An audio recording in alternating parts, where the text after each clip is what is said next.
Hello everyone. একটা ছোট্ট বিষয়ে আমার মনে হচ্ছে যে কথা বলা দরকার, কারণ বাংলাদেশের যেসব ভারতীয় দালাল টাইপ সাংবাদিকরা আছে তারা কিন্তু সত্যি কথাটা বলে না। ওরা ভারতের দালালি করে এবং সেই কারণে সত্যটা বলতে চায় না। তো একটা কথা আপনারা মনে হয় অনেক বেশি শুনছেন এই ফালতু ক্রিকেট সাংবাদিকদের থেকে, যে আহ, এই বিশ্বকাপে যদি বাংলাদেশ না খেলে তাহলে পরের বিশ্বকাপে যোগ দিতে হইলে বাংলাদেশকে বাছাই পর্ব পার হয়ে আসতে হবে। কিন্তু কথাটা কিন্তু আসলে ব্যাপারটা কিন্তু মোটেও ওরকম না।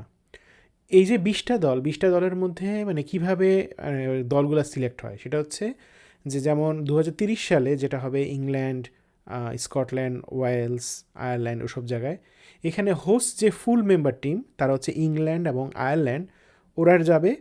এরপর বাকি 8টা টিম ফ্রম প্রিভিয়াস এডিশন, 2026 সালের যে এডিশন, সেখানে যে প্রথম 8টা টিম থাকবে তারা কোয়ালিফাই করবে, এবং র্যাঙ্কিংয়ে আরও next 2 teams in the T20 team ranking will also qualify in the tournament.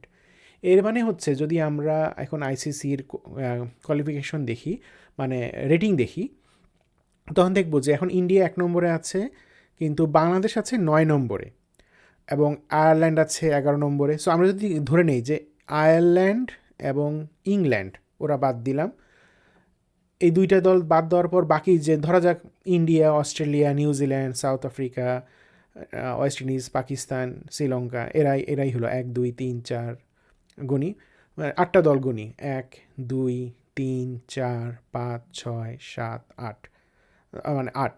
আফগানিস্তানকে ধরা যাক 8। তাহলে এই আফগানিস্তান থেকে শুরু করে Afghanistan, Sri Lanka, Pakistan, West Indies, south Africa, এরকম করে যদি ইংল্যান্ড তো হোস্ট, আয়ারল্যান্ডও হোস্ট, তো আমি যদি এদেরকে সবগুলাকে ঠেলে দেই তাহলে 11 নম্বরেই কিন্তু বাংলাদেশ চলে আসে। সো যদি বাংলাদেশের র্যাঙ্কিং 11 হয়, অথবা বাংলাদেশের র্যাঙ্কিং যদি 12তে নেমে আসে, তাও কিন্তু বাংলাদেশ সরাসরি পরের বিশ্বকাপে খেলতে পারবে।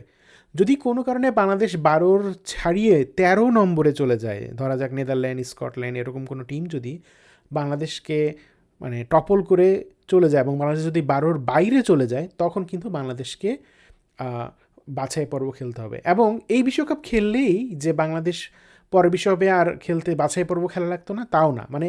এই বিশ্বকাপে প্রথম 8টা দলের একটা হইলে তখন বাংলাদেশ সরাসরি সুযোগ পাইতো, অথবা যদি র্যাঙ্কিংয়ে 12র মধ্যে থাকে তাহলে সুযোগ পাবে, 12র বাইরে চলে গেলে তখনই মানে বাছাই পর্ব পার হয়ে তারপর তারা বিশ্বকাপে অংশ নিতে পারবে।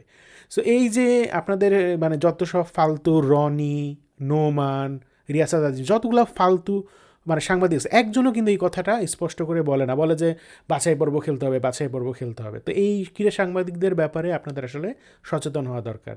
তো এই জিনিসটা ক্লিয়ার করার জন্য আমি ভিডিওটা বানাইছি। ধন্যবাদ।